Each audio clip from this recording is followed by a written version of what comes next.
Big boss Kannada ಶೀಘ್ರದಲ್ಲಿಯೇ ಶುರು ಎಂಬ ಮಾತುಗಳು ಕೇಳಿ ಬರುತ್ತಿವೆ. ಪ್ರತಿ ಬಾರಿ ಅಕ್ಟೋಬರ್ ತಿಂಗಳಲ್ಲಿ ಶೋ ಶುರುವಾಗುತ್ತದೆ. ಈ ಬಾರಿ ಅದೇ ರೀತಿ ಪ್ಲಾನ್ ಮಾಡಲಾಗ್ತಿದೆ. ತೆರೆಮರೆಯಲ್ಲಿ ಸ್ಪರ್ಧಿಗಳ ಆಯ್ಕೆ ಪ್ರಕ್ರಿಯೆ ಕೂಡ ನಡೀತಿದೆ. ಸೋಷಿಯಲ್ ಮೀಡಿಯಾದಲ್ಲಿ ಸಂಭವಿತರ ಪಟ್ಟಿ ವೈರಲ್ ಆಗ್ತಿದೆ. ಇದೀಗ ನಟಿ ಜ್ಯೋತಿ ರೈ ಕನ್ನಡ ಬಿಗ್ ಬಾಸ್ನಿಂದ ನನಗೆ ಕರೆ ಬಂದಿದ್ದು ನಿಜ, ಆದರೆ ನಾನು ಬಂದ ಆ ಅವಕಾಶವನ್ನು ಅಷ್ಟೇ ಗೌರವದಿಂದ ತಿರಸ್ಕರಿಸಿದ್ದೇನೆ ಎಂದಿದ್ದಾರೆ. ಸೆಪ್ಟೆಂಬರ್ನಲ್ಲಿ ಈ ಬಾರಿ ಸೀಸನ್ 11 ಶುರುವಾಗುವ ನಿರೀಕ್ಷೆ ಇದೆ. ಸಿನಿಮಾ ಹಾಗೂ ಕಿರುತೆರೆ ಕಲಾವಿದರ ಜೊತೆಗೆ ಬೇರೆ ಬೇರೆ ಕ್ಷೇತ್ರಗಳ ಹಲವಾರು ದೊಡ್ಡಮನೆ ಪ್ರವೇಶಿಸಲಿದ್ದಾರೆ.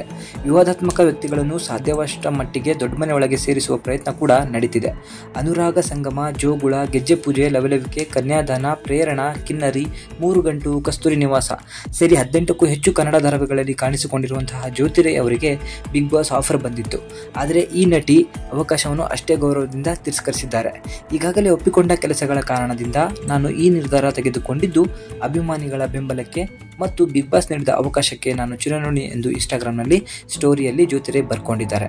ಉಳಿದಂತೆ ಈ ಬಾರಿಯ ಬಿಗ್ ಬಾಸ್ನಲ್ಲಿ ಬೃಂದಾವನ ಖ್ಯಾತಿಯ ವರುಣ ಆರಾಧ್ಯ, ಯೂಟ್ಯೂಬರ್ ವರ್ಷಾ ಕಾವೇರಿ, ತುಕಾಲಿ ಸಂತು ಅವರ ಪತ್ನಿ ಮಾನಸ, ಸುನಿಲ್ ರಾವ್, ಮೋಕ್ಷಿತಾ ಪೈ, ರೀಲ್ಸ್ ರಿಕ್ಷ್ಮಾ ಹೀಗೆ ಒಂದಷ್ಟು ಹೆಸರುಗಳು ಅಂತೆ ಕಂತೆ ಅಂದಿ ಕೇಳಿ ಬರುತ್ತಿವೆ. ಜೊತೆಗೆ ಈ ಬಾರಿ ಸುದೀಪ್ ಅವರು ಕಾರ್ಯಕ್ರಮವನ್ನು ನಿರೂಪಣೆ ಮಾಡುತ್ತಿಲ್ಲ ಎಂದು ವರದಿಯಾಗ್ತಿದೆ. ಸಾಮಾಜಿಕ ಮಾಧ್ಯಮದಲ್ಲಿ ಕಿಚ್ಚ ಸುದೀಪ್ ಅವರು ಕಾರ್ಯಕ್ರಮದಿಂದ ಹೊರಬಂದಿದ್ದಾರೆ ಎನ್ನಲಾಗ್ತಿದೆ. ರಮೇಶ್ ಅರವಿಂದ್ ಹಾಗೂ ಡಿವೈನ್ ಸ್ಟಾರ್ ರಿಷಬ್ ಶೆಟ್ಟಿ ಇಬ್ಬರಲ್ಲಿ ಒಬ್ಬರು ಹೋಸ್ಟ್ ಮಾಡಲಿದ್ದಾರೆ ಎನ್ನಲಾಗ್ತಿದೆ. ರಮೇಶ್ ಅರವಿಂದ್ ಈಗಾಗಲೇ ಮಹಾನಟಿ ಶೋ ಮೂಲಕ ವೀಕ್ಷಕರನ್ನು ತಲುಪಿದ್ದಾರೆ. ಈಗಾಗಲೇ ಕೋಟ್ಯಾಧಿಪತಿ ಹಾಗೂ ವೀಕೆಂಡ್ ವಿತ್ ರಮೇಶ್ ಕಾರ್ಯಕ್ರಮದಲ್ಲಿ ರಮೇಶ್ ಅರವಿಂದ್ ಹೋಸ್ಟ್ ಮಾಡಿದ್ದಾರೆ. ಇನ್ನು ರಿಷಬ್ ಕೂಡ ಮಾಡಬಹುದು ಎನ್ನಲಾಗ್ತಿದೆ.